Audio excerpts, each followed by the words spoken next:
Hello guys, welcome to my blog. आज हम सब बात करेंगे यूजीसी नियमों पर। तो क्या अब कॉलेज यूनिवर्सिटी में पढ़ाई आपके मेहनत और काबिलियत के दम पर चलेगी, या आप नियमों के डर, कानूनों के डर में सहमे से रहेंगे? क्या आपकी स्वतंत्रता छिनने वाली है? जो आप बच्चों और शिक्षकों के बीच आपका संबंध होता है, वो छिनने वाला है? क्या आप खुल के जो पढ़ाई करते हैं कॉलेजों में, स्कूलों में, वो चीज़ें बंद होने वाली हैं? क्या हर जगह अब जातिवादिता आ जाएगी?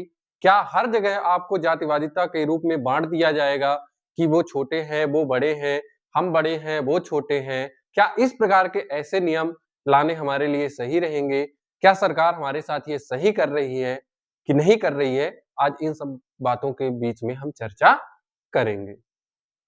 ये सवाल जानना इसलिए ज़रूरी है, क्योंकि जनवरी 2026 में जो यूजीसी के नए नियम आए हैं, उन नियमों के पीछे एक ऐसी बहस छिड़ी हुई है, जो हमें हमारे मन को स्तब्ध कर देने वाली है।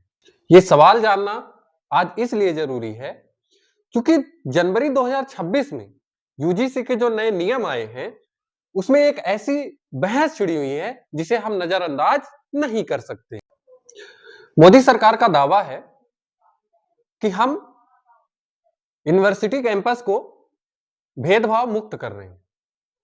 अब भेदभाव मुक्त कैसे कर रहे हैं? देखिए, अक्सर ऐसा होता है कि निचली जो पिछड़ी जातियां होती हैं, उनके जो बच्चे होते हैं, अक्सर ऐसा होता है कि ऊंची जातियों के लोगों के डर के मारे भी अगर वो ऐसा कुछ करते भी हैं, तो उनकी शिकायत नहीं कर पाते। ये कहीं न कहीं एक प्रकार से सच भी है, ऐसा नहीं है कि ऐसा गलत है, सच है। लेकिन हम बस ये चाहते हैं कि अगर सरकार कोई भी नियम ला रही है, तो दोनों के लिए बराबर होना चाहिए। किसी एक के साथ भेदभाव नहीं होना चाहिए। हम मानते हैं कि आप निचली जात को, उसके डर को खत्म करना चाहते हैं। लेकिन आप ऐसा नियम ला रहे हैं जिससे डर खत्म करने के लिए ला रहे हैं, वो बेचारा डर में चला जा रहा है। आप पिछले 2012 वाले नियम को देख सकते हैं, उसमें नियम यही सेम था, लेकिन उसमें ये था कि अगर जो आरोप लगा रहा है, उसका आरोप गलत पाया जाता है, तो उसकी सजा उसे मिलनी चाहिए। लेकिन आज आपने वो चीज़ें खत्म कर दी हैं। आपने ये बोला कि इस डर के मारे कि हमारी रिपोर्ट, हमारी शिकायत कहीं गलत ना हो जाए, इस डर के मारे आज बच्चा शिकायत नहीं कर पाता है। इस वजह से आपने उस नियम को खत्म कर दिया कि जो भी बच्चा कंप्लेन करना चाहता है, वो ऑनलाइन चुपचाप कर सकता है, और जैसे ही वो कंप्लेन करेगा, एसटीजूसी आधार पे जिसके खिलाफ शिकायत दर्ज होगी, उसे सजा होनी चाहिए। अब हम मानते हैं कि सामने वाले के एक एक लड़के ने दूसरे लड़के की शिकायत की। अब वो उसे तो 1 महीने के अंदर जेल हो जाना है, और जेल होने के बाद वो साल 2 साल बाद अगर वो अपनी बेगुनाही साबित कर भी लेता है, तो क्या 2 साल जो उसका बर्बाद हुआ, 3 साल उसका जो बर्बाद होगा, उसकी भरपाई कौन करेगा? क्या सरकार करेगी? इन नियमों को देखकर सवर्ण जाति के बच्चे अब मोदी जी से ये प्रश्न कर रहे हैं कि मोदी जी, क्या हमारा सवर्ण जाति का होना हमारा गुनाह है? क्या हमें कुल में जन्म लेना गुनाह माना जाएगा? आज आपने हमें ऐसे कानूनी घेरों में घेर लिया है कि ना हम आपसे बोल सकते हैं, ना तो हम अपनी बात रख सकते हैं, ना तो हम अपने सफाई दे सकते हैं। हम कहते हैं कि आज के टाइम में ऐसा नहीं है, गलत होता है, सबके साथ होता है। उन्हीं के साथ बस नहीं होता, हमारे साथ भी गलत होता है। लेकिन गलत होने की शिकायत के साथ-साथ हमें उसके समाधान की भी ज़रूरत रहती है। जैसे अगर मान लीजिए कि हमें कोई कंप्लेन कर रहा है, तो हमें उसमें सफाई देने के लिए मौका देना चाहिए। ऐसा नहीं है कि हमेशा एक ऊँची जात वाला ही गलत होता है। गलत तो दोनों होते हैं। हम कहते हैं कि अगर हम साथ-साथ रह रहे हैं, तो अगर हम में कुछ बात होती है, तो हम दोनों की गलतियाँ कहीं न कहीं होती है। ऐसा तो है नहीं कि हम साथ-साथ रहते-रहते आज एक लड़ाई ऐसा कर लिए कि उसमें केवल एक की गलती रहती है। ऐसा कहीं भी नहीं है। गलतियां दोनों की समान रहती है। इसलिए यूजीसी नियम को सुधार करने की जरूरत है, उसमें जरा विचार करें। इसमें जैसे एक स्क्वेड गार्ड की तरह जो कमेटी बनाई गई है कि स्क्वेड गार्ड यूनिवर्सिटी में घूमेंगे विदाउट ड्रेस के, तो इसमें बच्चों की प्राइवेसी छिन रही है।